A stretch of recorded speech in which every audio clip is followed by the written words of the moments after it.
The other Jack Reacher punched his way to the top of the streaming charts. There's no better time to tuck in for move nights than autumn. As summer starts pulling back its curtains and makes way for the crisp embrace of the fall season, it's the perfect moment to start getting used to the coziness of the indoors. With streaming platforms constantly dropping new releases, it's always a good idea to stay at home and get ready for a film binge. As new titles continuously come, picking your next watch can be overwhelming. Luckily, we've done the legwork for you. Check out the top 10 most streamed movies in the US. Each one comes with a brief summary of what's making waves on streaming. From spine-tingling horror flicks to beloved superhero classics, these movies are sure to keep you hooked for hours. Read more about the best movies available on streaming, the top 10 most popular movies on Netflix right now, the 35 best movies on Amazon Prime Video right now, the 74 best movies on Disney Plus right now. Editor's note: the Nielsen streaming data is delayed by 4 weeks, so this list reflects the top 10 from July 29, August 4, 2024. It's the origin story of Marvel's favorite antihero. Deadpool follows the beginnings of Wade Wilson Reynolds, a wisecracking mercenary whose life takes a dramatic turn for the worse. After a rogue experiment meant to cure his terminal cancer instead turns him into a supercharged mutant with a twisted sense of humor, Wilson becomes Deadpool, a scarred, regenerative being with a vendetta. With his face looking like a Halloween nightmare and his healing powers in full swing, Deadpool hunts down the sadistic madman Ajax Scrine, who messed up his life with his experiment and left him hideously disfigured. Ride the waves of adventure in Moana, where kids and adults alike are swept away to the stunning island of Motunui. Meet Moana Waialiki Cravalho, a fierce and determined young explorer from an island full of ancient traditions. At the heart of Motunui's beliefs is the goddess Te Fiti, whose magical heartstone is the source of all life. But things go south when the mischievous demigod Maui Johnson snatches the stone, hoping to gift humanity the power of creation. Suddenly, Te Fiti withers and Maui finds himself up against the fiery demon Tika. Fast forward 1,000 years, and it's up to Moana, the fearless descendant of legendary voyagers, to return the heart and restore balance to the world. Set in the glamorous yet tense 1960s, The Man from U.N.C.L.E. shows the height of all things espionage, with CIA agent Napoleon Solo Cavill and KGB operative Ilya Kuryakin Hammer. Despite their contrasting backgrounds, the two are left with no choice but to get into an unlikely alliance. After Solo successfully helps the mechanic Gabby Teller Vikander defect from East Berlin, the Cold War rivals find themselves begrudgingly teaming up when it's revealed that Gabby's missing father, a top nuclear scientist, might be working on a bomb for a sinister criminal organization. From navigating the chic streets of Rome to infiltrating high society, the stylish trio must save the world, all while dealing with each other's trust issues. In an era where content is king and the throne changes hands daily, no one anticipated the meteoric rise of the other Jack Reacher. At first glance, the title itself seemed to riff off the established Jack Reacher franchise, a name synonymous with gritty crime-solving and brutal fistfights. But this wasn't just another iteration of Lee Child's iconic ex-military drifter.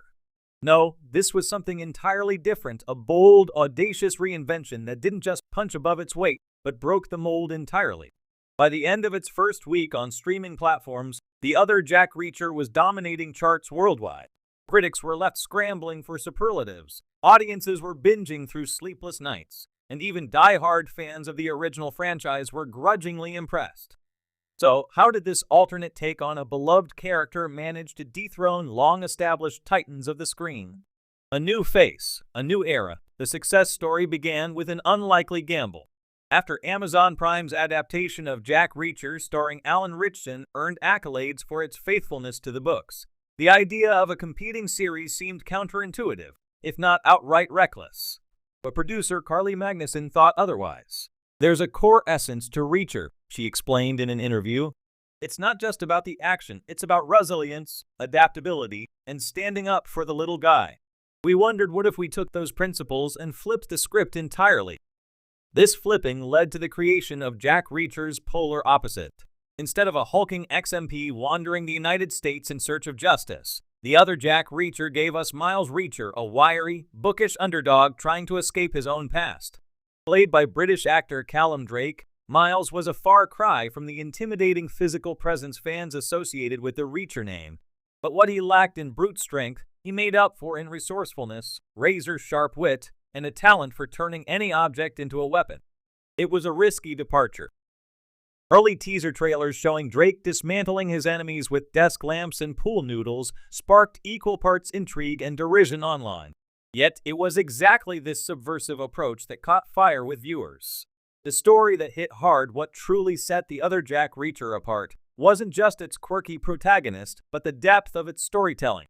The series opens with Miles working as a low-level librarian in London, keeping his head down and trying to stay anonymous.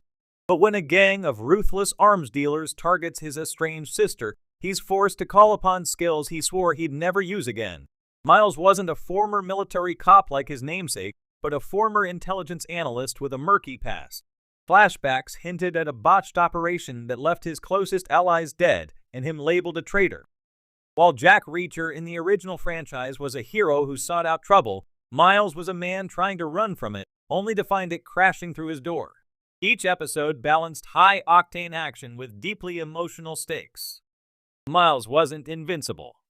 He got hurt badly. Every punch he threw had consequences, and every ally he made carried a price. Critics liken the show to a blend of The Bourne Identity and Killing Eve, with a dash of the irreverent humor that made Deadpool a hit. Breaking the streaming formula, another reason for the series' runaway success was its innovative release strategy. Rather than dumping all episodes at once or sticking to a weekly format, the creators opted for dynamic episodic drops. The first 3 episodes premiered together, hooking viewers with a tantalizing cliffhanger. After that, new episodes were released unpredictably, sometimes 2 in a week, sometimes none for 10 days. People hate spoilers, but love anticipation, explained Magnuson. We wanted to create an environment where fans had to talk, theorize, and guess when the next episode would arrive. It became a community event. This approach paid off. Social media buzz surrounding the show skyrocketed, with hashtags like #OtherReacher and #WhenIsNextEpisode trending globally. Memes of Miles wielding unlikely weapons like a teapot or a garden rake flooded timelines. Fans debated everything from the identity of the mysterious antagonist to the symbolism of a recurring blackbird in the background of key scenes. Callum Drake. The unlikely hero at the center of it all was Callum Drake, whose performance as Miles Reacher became the heart of the show's appeal. A relatively unknown actor before this role, Drake embodied a character who was equal parts vulnerable and dangerous. His lanky frame and quicksilver movements contrasted sharply with the brawler archetype of traditional action heroes, but his intensity was undeniable. In interviews, Drake revealed he trained extensively in Krav Maga and improvisational combat, learning how to turn mundane objects into tools of survival. Miles isn't a fighter by choice, he said. He fights because he has no other option. That desperation informs everything he does. Audiences connected deeply with Drake's portrayal. Miles wasn't just a hero, he was relatable. He got scared, made mistakes, and occasionally had to rely on sheer luck to survive. But his determination and cleverness made him someone to root for. An unexpected phenomenon by the time the finale of The Other Jack Reacher dropped, delivered as a surprise on a Sunday morning with no prior announcement. It felt like the entire internet was watching.